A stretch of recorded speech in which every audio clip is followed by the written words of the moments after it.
bodies are more like ecosystems than they are like organisms. There are a great many beings which call your body home, such as microorganisms and bacteria.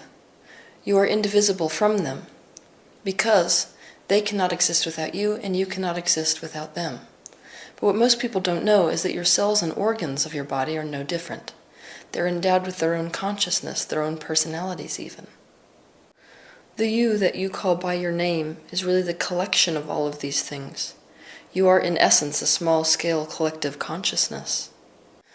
Understanding your body in this way is really important to vitality, to health, to life itself.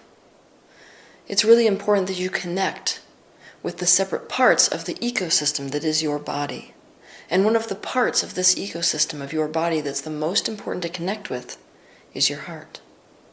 The heart is the first organ to form when the body is developing in utero. When an embryo is made up of only a very few cells, each cell can get the nutrients it needs directly from its surroundings. But as the cells divide and multiply to form a growing body, it soon becomes impossible for nutrients to reach all the cells efficiently without help. The cells also produce waste that they need to get rid of. So the heart and the blood and the circulatory system that branch off from the heart form the first organ system to develop. They are essential to carry nutrients and waste around the embryo to keep its cells alive. The heart is the connection between all future systems that are to form in the body. This is why it is so often seen as the center of your being. You can use the heart as a doorway between physical and non-physical reality. In other words, it is the doorway between your soul and your physical body.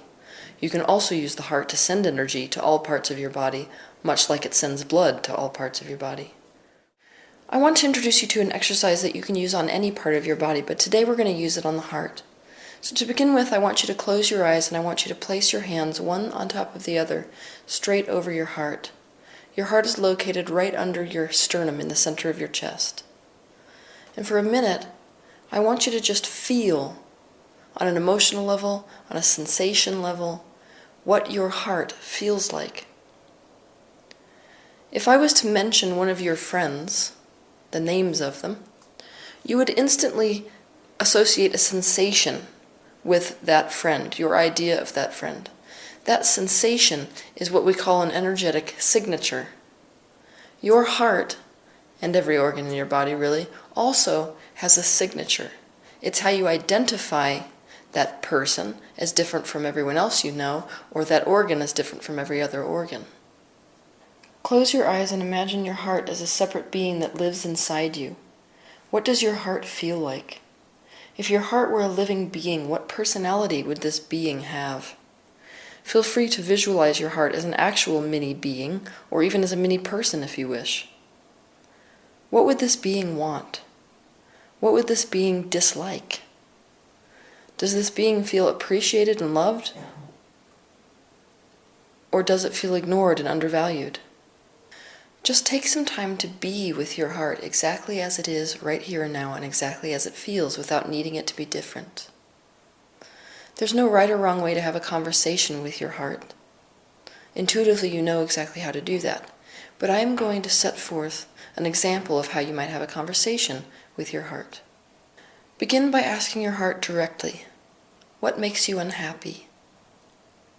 What do you need me to do differently? If you could have one wish, what would it be?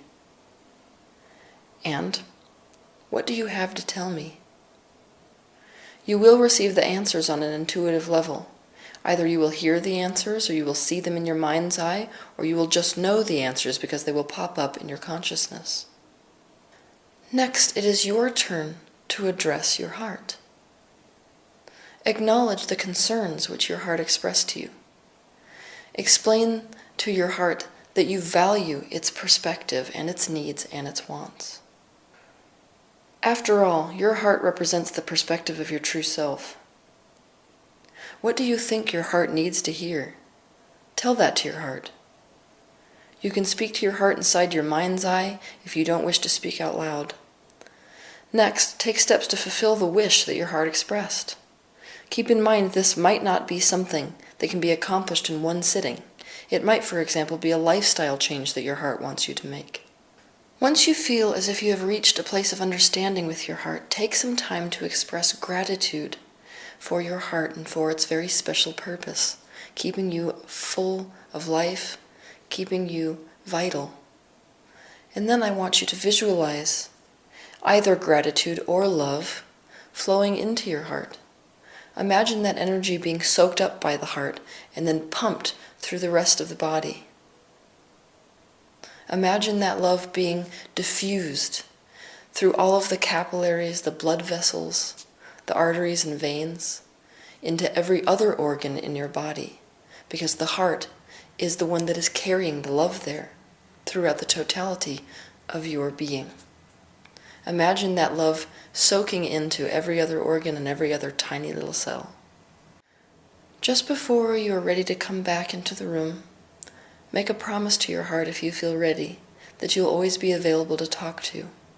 A promise that you will fulfill its wishes, that you agree with its perspective because you acknowledge the fact that it represents the truth of your being.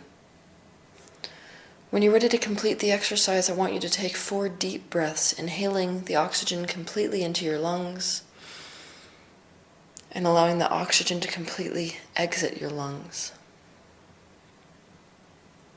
After you've done this 4 times, you can wiggle your toes and your fingers and come back into the room by opening your eyes. The more connected you are with your heart, the more connected you are with your personal truth, and the more connected you are with your soul. Connecting with your heart is an essential part of your spiritual progression, because the heart bears the burden of all the trauma on an emotional level that you have experienced throughout your life. Relieving that trauma is the byproduct of reconnecting with your heart and taking care of its needs and wants, and listening to it.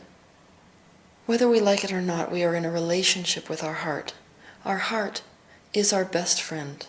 More than that, it is our life partner. It is essential that we treat the relationship with our heart like we would treat a relationship with a significant other. We need to nurture the relationship and strengthen the connection. Have a good week.